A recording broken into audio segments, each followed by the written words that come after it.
People think land is just dirt until it starts speaking back. I didn't know that yet when my phone rang on a grey Tuesday afternoon, the kind of day that feels unfinished. I was standing at my kitchen window, watching wind bend the same oak trees my grandfather once planted with his own hands. Trees that had outlived marriages, feuds, and every lie my family ever told each other. When I answered the call, I expected small talk. Maybe condolences. Maybe nothing at all. Instead, I heard my cousin's voice, casual, almost cheerful, telling me the land was gone. Sold. Just like that. He said it the way people announce weather changes, as if it was something inevitable, like rain. He didn't ask how I felt. He didn't explain why I hadn't been consulted. He just said the price was fair, the deal was done, and we should all move on. Move on from what? From my grandfather's life? From the soil he worked until his hands shook? From the promise he made to me on the porch the summer before he died? I remember sitting down slowly, my legs suddenly unsure of their job. My reflection stared back at me from the darkened window, silver threaded through my hair, lines around my eyes earned honestly. I was old enough to know when something was being hidden from me. Old enough to recognize the sound of guilt masked as confidence. They sold it cheap. I knew that immediately. That land had never been cheap. It wasn't just acreage. It was history. Generations of it. My cousins had never seen it that way. To them, it was an inconvenience waiting to be converted into cash. They assumed I'd accept it. That I'd sigh, shake my head, and return to my quiet life. After all, I was the one who moved away. The one who didn't fight for proximity or approval. The one who kept her distance. They forgot something important. Distance sharpens memory. After the call ended, I sat there longer than I meant to. The house felt heavier, like it was listening. Somewhere in the back of my mind, a sentence surfaced. One my grandfather used to say whenever my cousins argued over inheritance before there was even anything to inherit. People rush to sell what they don't understand. At the time, I thought he meant character, values, patience. I didn't realize he meant the ground itself. That night, sleep refused me. I replayed the conversation again and again, picking apart the phrasing. The price he mentioned didn't sit right. Neither did the speed. Land like that doesn't vanish overnight unless someone is eager or afraid. 2 days later, a thin envelope arrived in the mail, forwarded from my cousin's address by mistake. Inside were photocopies of closing documents, incomplete and hastily assembled. Sloppy. Arrogant. The kind of paperwork people send when they believe no one will actually read it. I did read it. Every line. And there it was. A detail buried so deeply it felt intentional. A reference number that didn't belong. A clause that didn't apply to surface rights. A footnote pointing to something older. Something separate. Something my grandfather once insisted we never talk about at family dinners. Mineral rights. My hands trembled as I sat back, the room suddenly too quiet. I hadn't thought about that in years. No one had. That was the point. My cousins had inherited the land. They thought that was the whole story. It wasn't. Because long before lawyers got involved, before wills were contested and sides were chosen, my grandfather had done something quietly, carefully. The way he did everything that mattered. He signed something. Not to them. To me. At that moment, the betrayal stopped being emotional and became mathematical. Calculated. Provable. And for the first time since his funeral, I felt something other than grief settle into my chest. Clarity. They sold what they didn't own. And they had no idea what was about to surface beneath their feet. I'm 63 years old, and I've learned that age doesn't soften truths, it sharpens them. My name isn't important at first. Names distract people. They decide who you are before they hear what you've survived. What matters is that I've lived long enough to recognize patterns, and long enough to stop doubting my instincts when they speak up quietly instead of shouting. I've always been the observant one in my family. The one who listened more than she talked. While my cousins competed for attention, for approval, for inheritance they hadn't earned yet, I learned to sit back and watch who leaned forward when money entered the room. You learn a lot that way. Especially who believes love is conditional. I moved away decades ago, not out of rebellion, but necessity. I built a life that didn't revolve around holidays thick with resentment or phone calls filled with obligation. I worked hard. I raised a family. I paid my dues. I learned contracts, fine print, and the cost of assuming people mean well just because they share your blood. Distance didn't make me cold. It made me clear. My grandfather understood that. He was the only one who ever did. When people picture him, they imagine a quiet farmer with soil under his nails and stories carved into his face by weather and time. What they missed was his precision. He noticed everything. The way voices changed when land values rose. The way my cousins asked questions that weren't really questions at all, just rehearsals for entitlement. He trusted me because I never asked him for anything. Instead, I asked him about the land itself. What grew best where? Why certain areas were never leased? Why surveyors kept calling even when he said no? He answered carefully, never fully, always watching to see if I'd push. I didn't. Trust grows in the space where pressure doesn't exist. The summer before he died, I visited alone. No cousins. No grandchildren running through the house.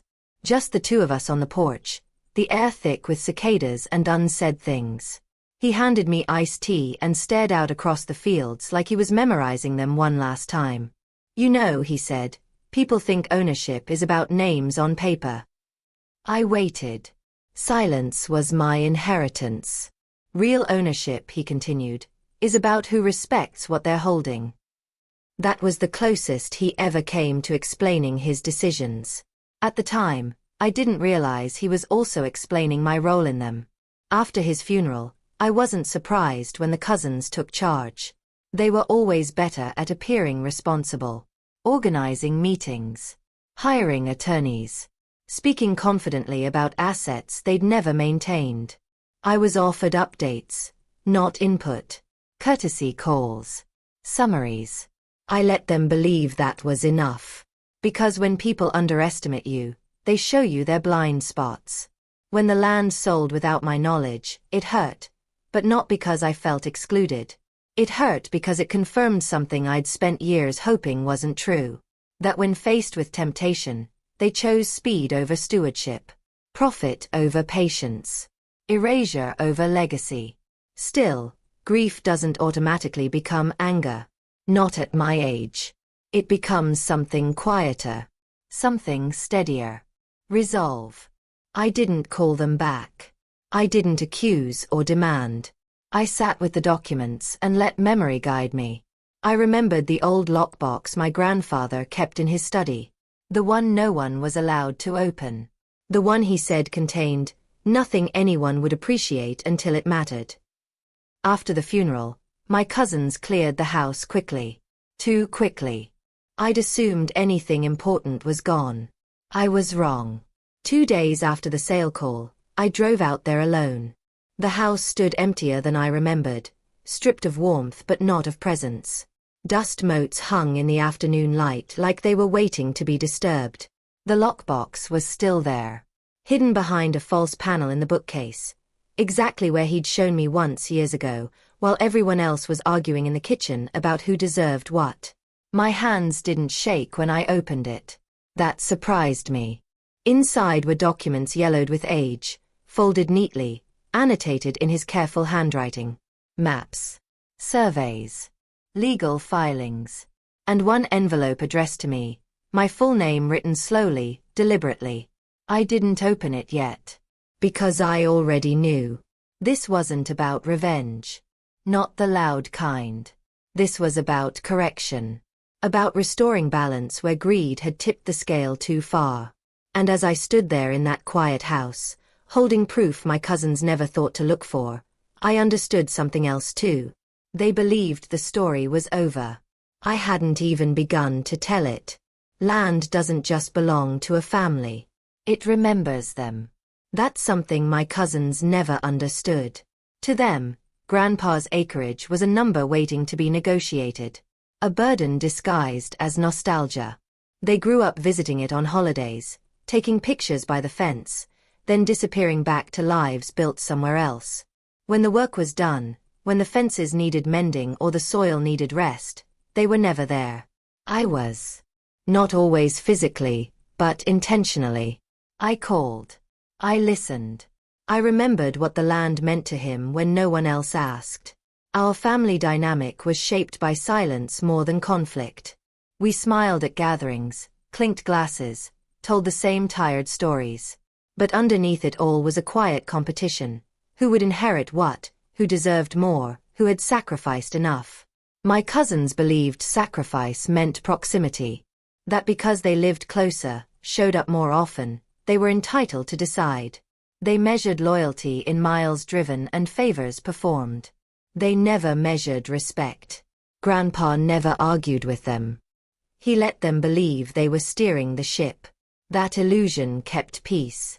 But peace isn't the same as truth. He used to say that harmony built on assumption collapses the moment someone checks the foundation. The land itself sat on that foundation. Nearly 600 acres passed down through careful hands, never subdivided, never rushed into development. Every offer came with urgency. Every letter promised prosperity.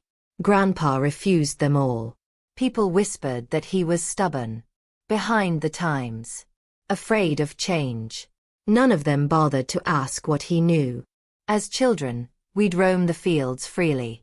My cousins ran, laughed, kicked dust without thinking. I followed slower, noticing where the ground felt different underfoot. Where grass grew thicker. Where the air carried a faint metallic scent after rain. I asked questions. Why does that part never flood? Why do trucks stop by the gate and leave again? Why did the surveyor come back twice? Grandpa would smile and change the subject. But sometimes, when no one else was around, he'd answer just enough. Some ground, he said once, is richer than it looks. As adults, my cousins stopped seeing the land entirely. They saw spreadsheets, timelines, probate. They held meetings in lawyers' offices, not on the porch where Grandpa used to think best. When he died, grief arrived differently for each of us. They grieved the inconvenience, the delay, the unanswered questions about division. I grieved the absence of the only person who saw me clearly. At the reading of the will, they were restless. I was calm. The surface rights were divided as expected. Equal shares. Clean lines. No drama. My cousins exchanged glances that said this was simpler than anticipated. Too simple, they thought, to be suspicious. Mineral rights weren't mentioned. No one noticed. Or maybe they did and assumed it was a technical oversight. Something that would resolve itself. They didn't ask because asking requires patience. I didn't mention it because I didn't need to. After the sale, when I returned to the land and opened the lockbox, memories came back with unsettling clarity. The way Grandpa insisted certain parcels never be leased. The way he documented every inquiry. The way he kept separate ledgers, careful to never mix surface discussions with subsurface ones. This wasn't paranoia. It was preparation. My cousins believed family meant consensus. That because we shared blood, we shared understanding. They believed silence meant agreement. They were wrong. Silence meant trust, and Grandpa gave that trust to the one person who never tried to spend it early. Standing in that stripped house, I walked room to room, remembering arguments I'd overheard years ago. My cousins complaining about how useless the land was if it wasn't developed. How Grandpa was sitting on nothing. Nothing. The envelope in my hand felt heavier than paper. It held weight my cousins had never accounted for. Not just legal leverage, but moral clarity. Proof that Grandpa saw what was coming long before it arrived. Families fracture over money because money exposes values. The land wasn't what divided us. It was the difference between those who wanted to extract and those who wanted to preserve. I sat at the old kitchen table and finally opened the envelope. Inside was a copy of a contract signed more than a decade earlier. Mineral rights. Exclusive. In perpetuity. Assigned to me. Not hidden. Not secret. Simply unannounced. Alongside it was a note in his handwriting. The ink faded but deliberate. Don't rush.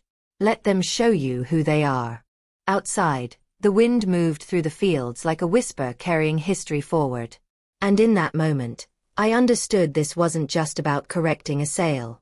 It was about revealing a truth my cousins had already written themselves into. They just hadn't read the ending yet.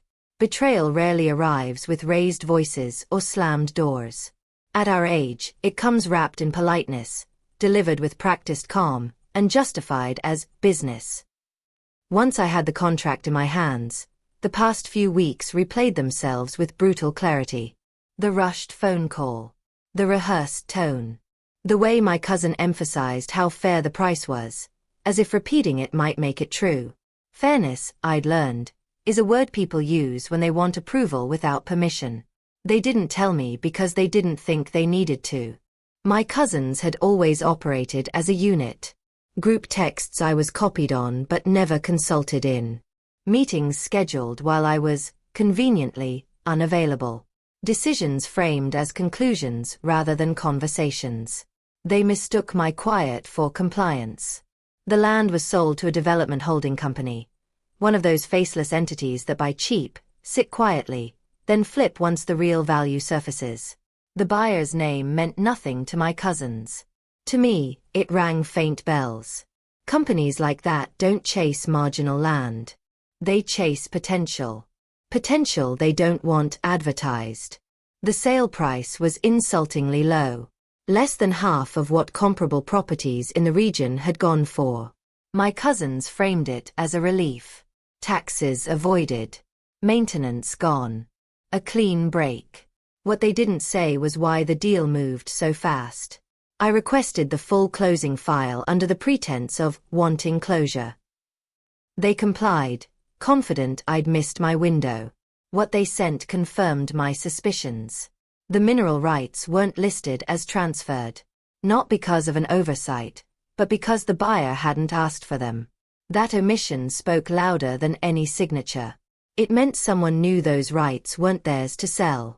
My cousins didn't question it. They were too busy congratulating themselves. Too eager to divide proceeds and move on. When money enters a family, it amplifies whatever was already there. In this case, impatience and entitlement. I thought about calling them, confronting them, asking how they could sell Grandpa's land without even a courtesy conversation. But emotion clouds strategy, and strategy was what this situation required. Instead, I watched. I listened. I let them celebrate. Because betrayal isn't just the act itself, it's the assumption that you'll never notice. They assumed Grandpa had trusted all of us equally. That fairness meant sameness.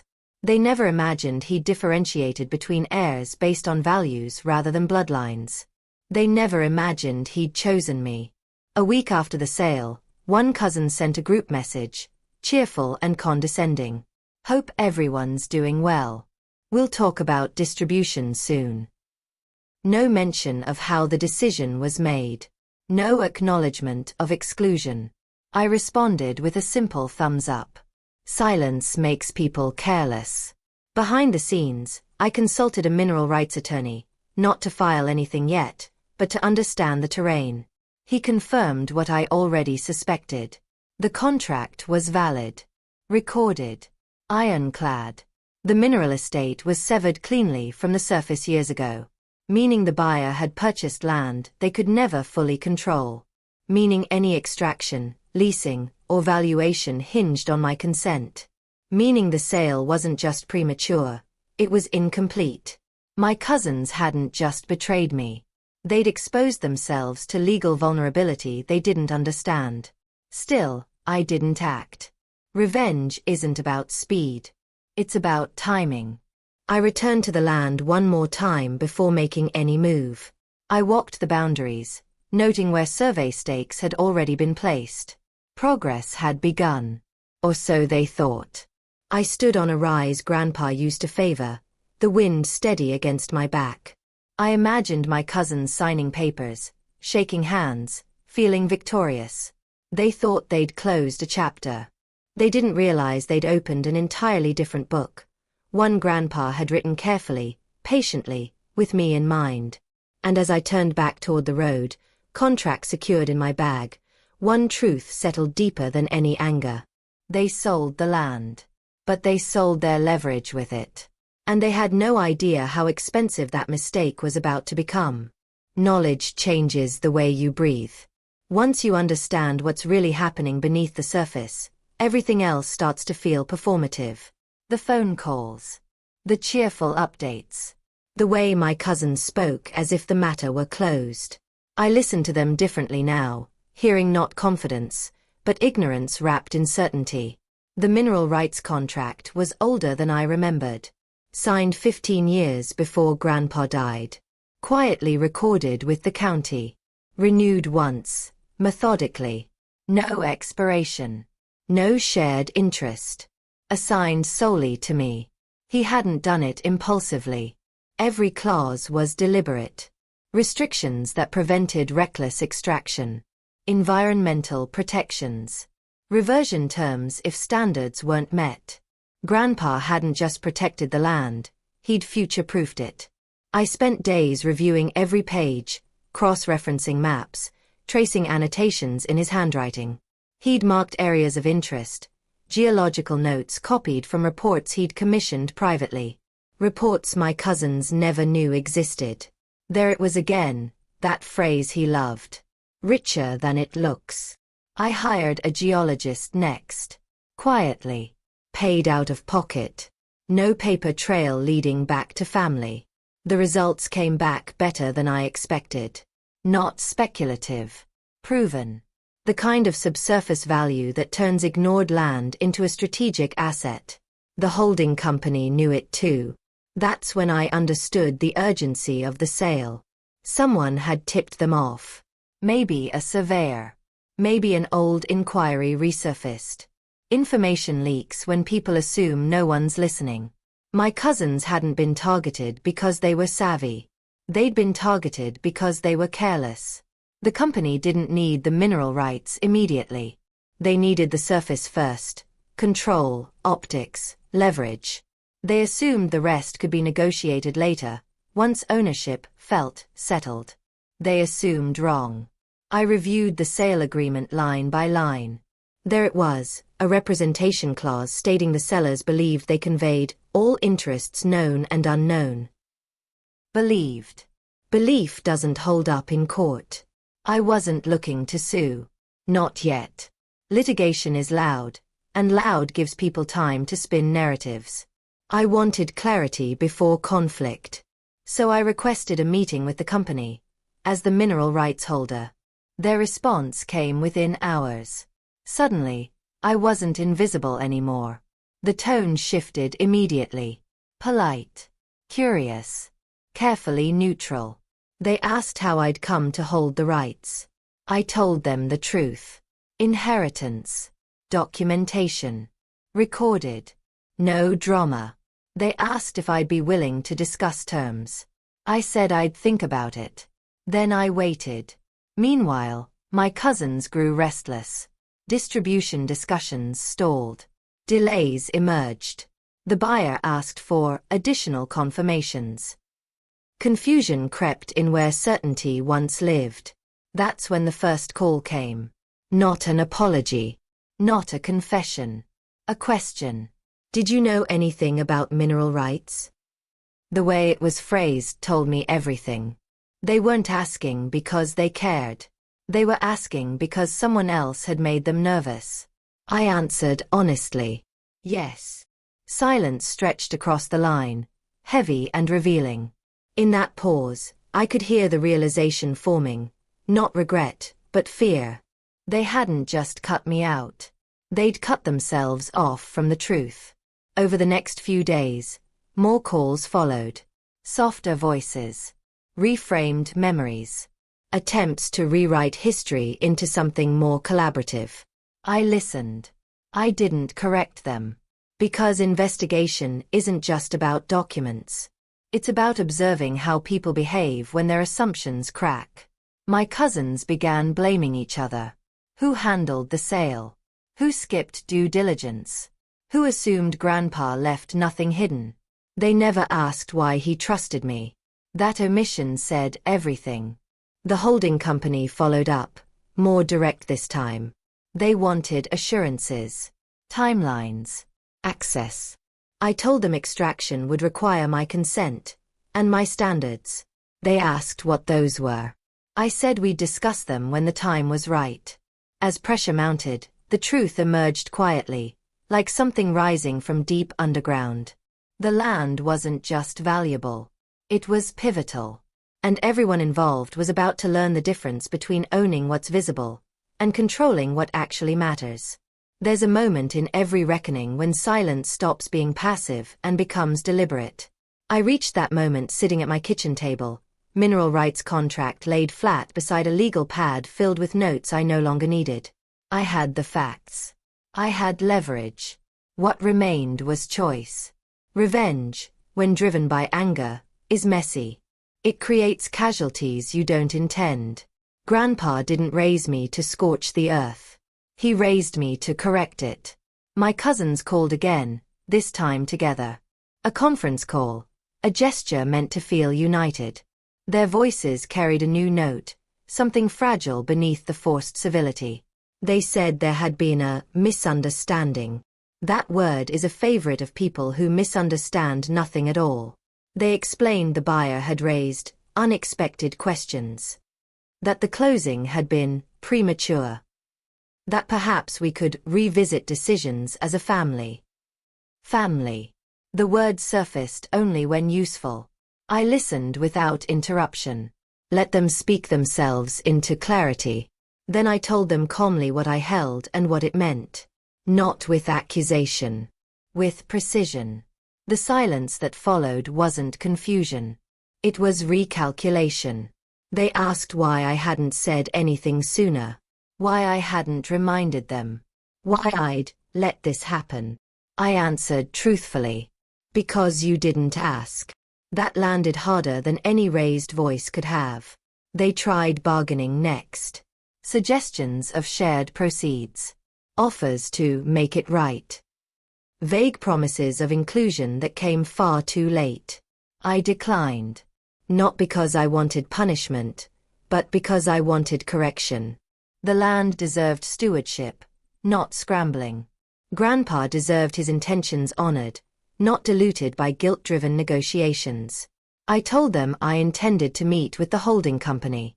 That any future use of the land would follow the standards outlined in the contract Grandpa wrote. That I wouldn't be rushed. That I wouldn't be bullied. They accused me of being difficult. I smiled at that. Difficult is what people call boundaries when they're used to crossing them. After the call, I walked outside and let the late afternoon sun settle on my shoulders.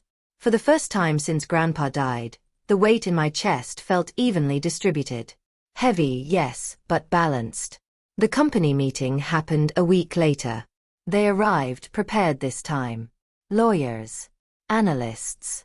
Rehearsed empathy. They spoke about partnerships, growth, shared opportunity. I spoke about land. About water tables. About reclamation. About timelines measured in decades, not quarters. I showed them Grandpa's notes. The protections he'd written in with a farmer's patience and a strategist's foresight. They listened.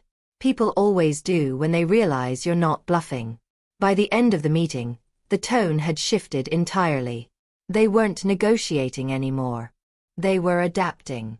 I told them any agreement would be public, transparent, fair, and that proceeds would include provisions benefiting the local community, not just shareholders. They agreed to draft terms. As I left, one of their attorneys stopped me, asked quietly how I'd come to be so prepared. I thought of Grandpa on the porch, staring across fields like he was reading time itself. I paid attention, I said. Back home, I received one final message from my cousins. It was shorter, less defensive, more honest than the others. They said they hadn't known. That part, I believed. What they hadn't known was that ignorance isn't innocence when responsibility is assumed without care. I didn't respond immediately, because the turning point wasn't about what I said next. It was about what I chose to protect. And as the contracts began to change hands and plans were redrawn, one truth became unavoidable. The land was no longer silent. And neither was the legacy beneath it. Poetic justice doesn't announce itself. It arrives quietly, dressed as process. The first sign was the delay notice. The holding company informed my cousins that development timelines were being reassessed pending subsurface negotiations. It was written in careful legal language, but the meaning was plain. Without mineral access, the land's value had collapsed. Financing stalled. Investors hesitated. The leverage my cousins thought they'd secured evaporated. Phones rang. Emails multiplied. Panic crept in sideways, disguised as urgency. My cousins called again, no longer united. Separate messages this time. Different tones. Different angles. One appealed to family. Another to fairness. A third to fear, warning that I was risking everything by holding firm. I was risking nothing. They had already done that. The buyer requested another meeting, this time with my cousins present. I agreed. Transparency has a way of clarifying responsibility. We sat across a long table, polished with reflecting faces that looked older than they had weeks earlier. The company laid out revised projections. Without guaranteed mineral access, the surface land alone wasn't worth the price paid. Not even close. One of my cousins interrupted, voice tight. But we sold it in good faith. The attorney didn't argue. He simply nodded. Good faith doesn't change geology, he said. That was the moment it landed. Not just the financial consequences, but the reputational ones. My cousins had signed representations they hadn't verified. They'd rushed a sale without understanding what they owned. Now they were exposed. The buyer didn't threaten. They didn't need to. They proposed a renegotiation, a reduction in price, contingent on mineral access discussions. Without it, they hinted at remedies. My cousins looked at me then. Not with anger. With realization. I wasn't their obstacle. I was their only way forward. I spoke calmly. I explained that any mineral agreement would follow the standards Grandpa set. Environmental safeguards. Long-term planning. Community benefit clauses. No shortcuts. The buyer agreed again. My cousins asked if proceeds could be shared. I told them the truth. The mineral rights were never part of the estate you managed. They were never yours to distribute. That wasn't punishment. That was fact. The revised deal went through weeks later. The sale price dropped significantly. My cousins received far less than they'd expected. Enough to sting, not enough to destroy. Consequence without cruelty. The mineral agreement, however, told a different story. Structured over time. Royalties instead of lump sums. Protections built in. Local hiring requirements. Funds earmarked for land restoration and community infrastructure. Grandpa would have approved. Word traveled quickly in our small region. Not gossip, respect. People noticed when a development didn't bulldoze its way forward. When someone insisted on stewardship instead of extraction. My cousins retreated into quiet embarrassment. No lawsuits. No dramatic fallout. Just the slow understanding that they'd mistaken authority for wisdom. One of them visited the land alone not long after. Walked it properly for the first time. Later, he sent me a message. I think I understand why he trusted you. I didn't reply. Understanding doesn't require acknowledgement. It requires change. Months passed. The land remained mostly untouched, waiting. The ground held its secrets patiently, like it always had. I visited often. Not to supervise, but to listen. To remember Grandpa's voice layered into the wind. To feel the corrections settle fully into place. Justice doesn't need spectacle. It needs alignment. And as the dust settled and the contracts finalized, one thing became clear to everyone involved. The land hadn't been lost. It had been protected, exactly as it was always meant to be. Healing doesn't feel the way people expect it to. There was no dramatic reconciliation, no tearful group hug under a setting sun. What followed the fallout was quieter than that, a recalibration.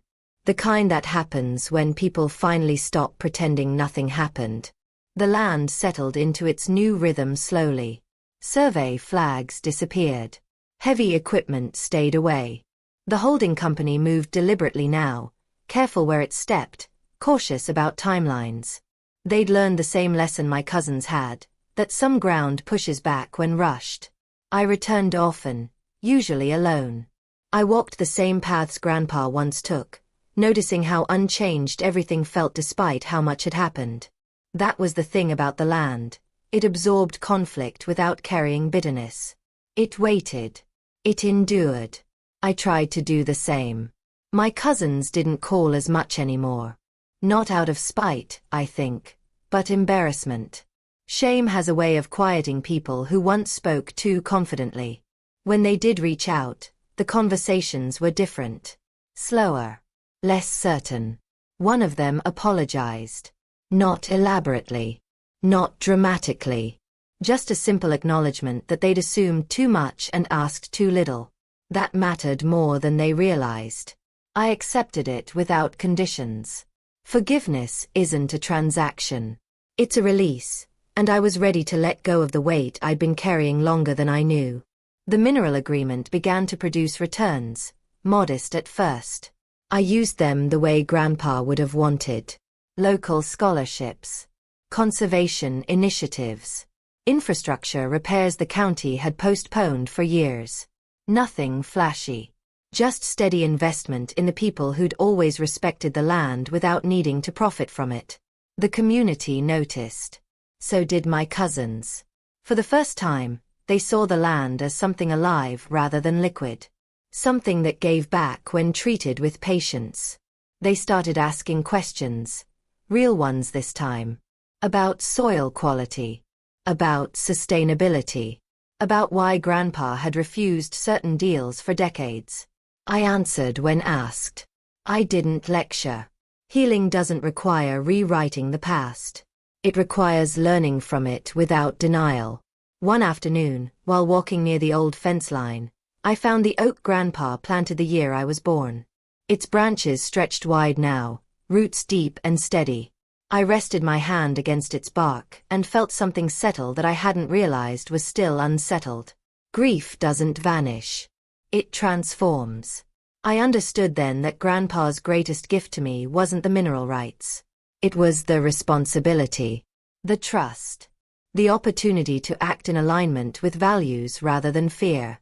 My cousins were still family. Flawed. Human. Capable of growth, even if it arrived late. We began meeting occasionally, not to discuss assets, but memories. Stories we'd never shared because competition had crowded them out. Slowly, cautiously, something resembling mutual respect returned. Not closeness.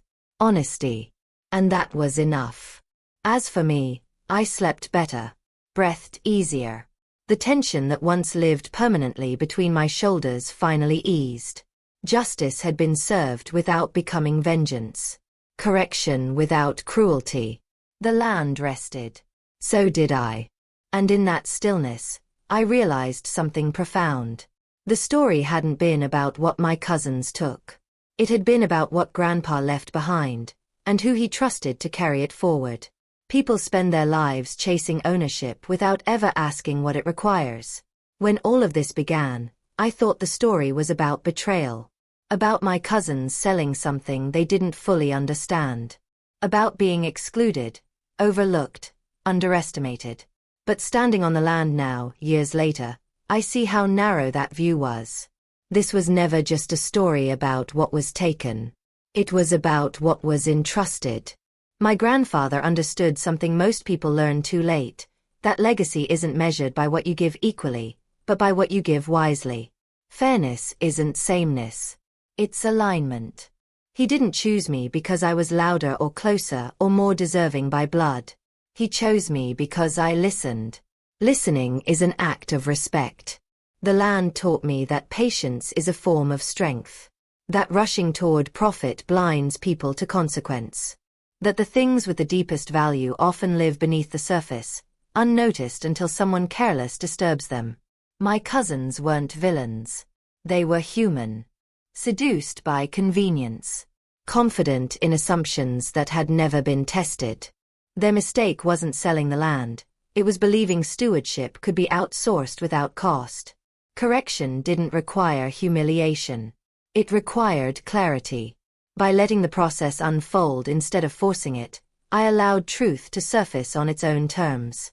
Contracts spoke. Silence revealed. Behavior clarified character. That's the kind of justice that lasts, not because it punishes, but because it teaches. I've been asked if I ever considered confronting them earlier. Stopping the sale before it happened. Saving everyone the trouble. Maybe. But then they wouldn't have learned what the land demands. And neither would I. Responsibility isn't something you can explain to someone who hasn't felt its weight. It has to be carried to be understood. The land remains mostly untouched. Carefully managed. Protected by agreements that reflect long-term thinking rather than short-term gain. It gives back slowly, steadily, the way all meaningful things do. Sometimes I imagine Grandpa sitting on the porch again, watching the fields breathe under the evening sky. I don't imagine him smiling broadly. He wasn't that kind of man. I imagine a quiet nod. A recognition that the system he built held. That trust was placed correctly. If there's a lesson in all of this, it's a simple one, though not an easy one. Pay attention. To people. To patterns. To what's said and what's avoided. To what others rush to discard because it doesn't announce its value loudly enough. And when something meaningful is placed in your care, don't ask what it can give you quickly. Ask what it needs from you over time. Because legacy isn't about inheritance. It's about stewardship, and whether you're willing to protect what others were patient enough to preserve. The land still speaks. And now, I know how to listen.